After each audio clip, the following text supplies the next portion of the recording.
Bonjour à tous et à toutes. Donc cette semaine-ci, comme vous le savez, notre thématique du jour est la prévention pour éviter justement la contamination du VIH.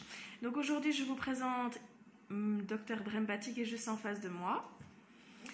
Et donc je vais lui poser certaines questions en lien avec le dépistage des infections sexuellement transmissibles. Et donc justement, première question, qu'est-ce qu'un test de dépistage des infections sexuellement transmissibles?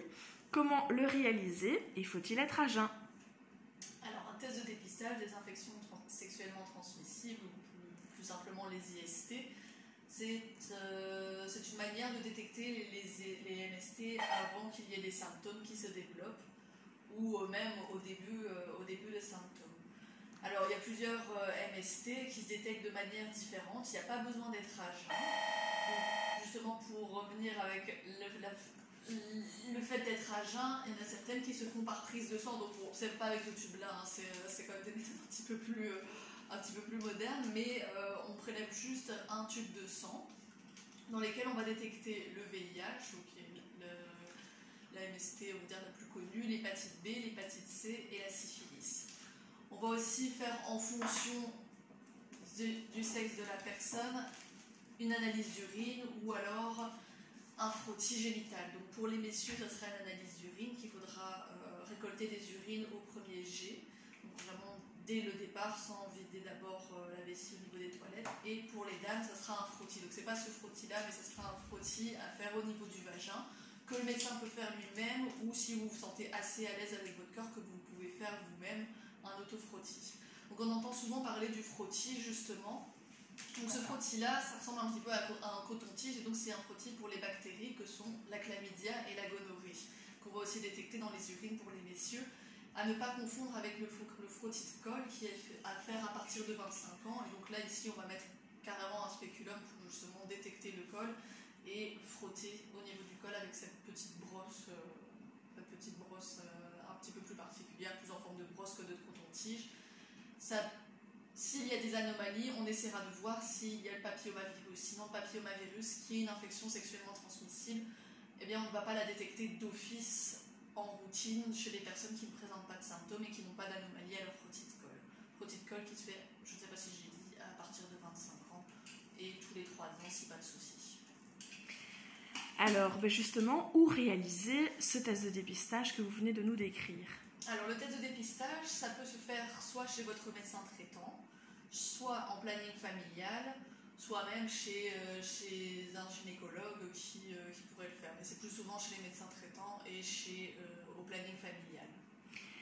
Et donc, quand le réaliser, ce test de dépistage des infections sexuellement transmissibles? Alors, l'idéal, c'est de le faire 6 semaines à 3 mois après le rapport qui est jugé à risque, c'est-à-dire un rapport non protégé, sans préservatif.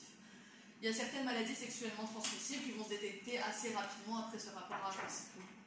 Les maladies qui sont détectées au niveau des urines et du frottis, que sont chlamydia et gonorrhée, vous voyez, au bout de 2 semaines, on arrive déjà à les détecter.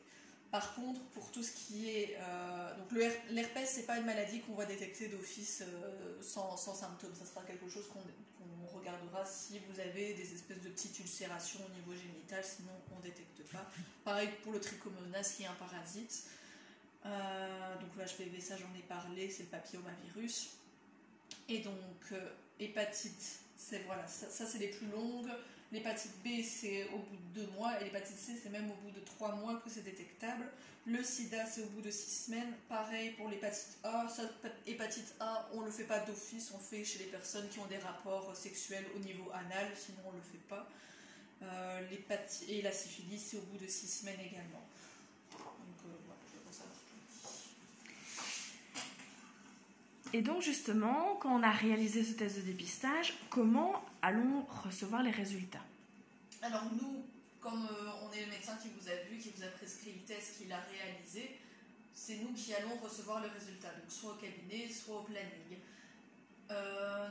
Ici, au planning, on préfère voir les personnes, que le résultat soit positif ou négatif, on les revoit d'office 2 semaines après pour leur annoncer les résultats, plutôt que leur téléphoner s'il y a quelque chose, parce que voilà, je pense que c'est assez angoissant de recevoir un appel du médecin, vous dire « Ah, il y a quelque chose, on va en parler, le temps d'avoir leur rendez-vous, au moins on fixe d'office pour que les gens soient tranquilles.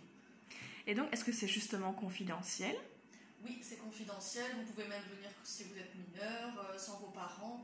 Il y a certaines personnes où les parents justement ne sont pas au courant que les jeunes ont une activité sexuelle, et donc on fait en sorte que les résultats ne soient pas envoyés à la maison, que la facturation, quand le laboratoire a fait sa comptabilité, ne soit pas envoyée à la maison, mais ici, et après on s'arrange avec ces personnes-là. Et est-ce que c'est coûteux? Non, si vous êtes en ordre de mutuelle, c'est entre 8 et 12 euros pour un dépistage complet. Par contre, ça peut monter à 40 euros si vous n'avez pas de mutuelle en ordre de validité. Est-ce qu'il y a certains dépistages pour certaines IST qui sont gratuits? Le dépistage pour le sida, pour le VIH, il est gratuit. Et dites-moi, quelle est la meilleure façon de se protéger justement des infections sexuellement transmissibles? La meilleure façon, si vous avez une activité sexuelle, c'est d'avoir un préservatif. Donc ici, un préservatif masculin qui est disponible,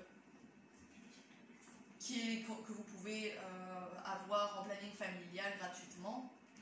Et le préservatif féminin, bon, il est un peu moins connu, un peu moins adopté, mais ça ici on ne le trouve pas en planning familial, vous pouvez en trouver en pharmacie. Et donc si justement on utilise des préservatifs, est-ce que malgré tout on pourrait être contaminé? On peut être contaminé, il y a certaines, déjà si le préservatif se perce, s'il y a des petits couacs avec le préservatif, mais même s'il n'y a pas de couacs avec le préservatif, il y a certaines maladies qui vont plus facilement se transmettre, comme par exemple le papillomavirus qu'on ne détecte pas, qui justement se fait via une contamination plus à la base, donc qui n'est pas protégé par le préservatif. D'où l'importance alors de se faire dépister. Et donc, si, imaginons, une chlamydia serait positive, est-ce qu'il y a des moyens de se faire traiter? Oui, alors, il y a le chlamydia, gonorrhée et syphilis. Donc, ces trois-là, au niveau des urines, et la syphilis au niveau de la prise de sang, peuvent se faire traiter par antibiotiques. Donc, gonorrhée et syphilis, c'est par des antibiotiques dans la fesse, par piqûre. Chlamydia, c'est par un médicament. On traite aussi d'office les partenaires pour ces deux-là, et on fait aussi un dépistage pour les partenaires. L'hépatite B, l'hépatite C, l'hépatite B, bien souvent, elle ne va pas devenir chronique et ça ira. L'hépatite C souvent devient chronique, il faut après être suivi par un spécialiste pour le foie, donc un hépatologue. Le sida, il y a des traitements pour, on va dire, contrôler la maladie, mais on n'en guérit pas, et ça, il faut le savoir, on n'en guérit toujours pas à l'heure actuelle. Et donc, si justement je souhaite prévenir mon partenaire, quelles sont mes possibilités? Alors, soit il n'y a pas de souci avec et vous pouvez le prévenir directement en l'appelant, en le prévenant. Si par contre vous voulez quand même avoir un petit peu de confidentialité, vous avez un petit peu honte, vous ne voulez pas prévenir de manière directe la personne, il y a un numéro que vous pouvez voir sur dépistage.be, et en fait vous pouvez envoyer directement à vos partenaires un SMS anonyme comme quoi ils ont été en contact avec quelqu'un qui a un dépistage positif et qui les invite après à se faire dépister eux-mêmes. Je vous remercie, Dr Brembati, pour toutes ces informations. Et donc, vous nous verrez plus tard dans la journée afin de vous envoyer tous ces liens. Et je vous invite demain à regarder notre dernier post. Au revoir et merci.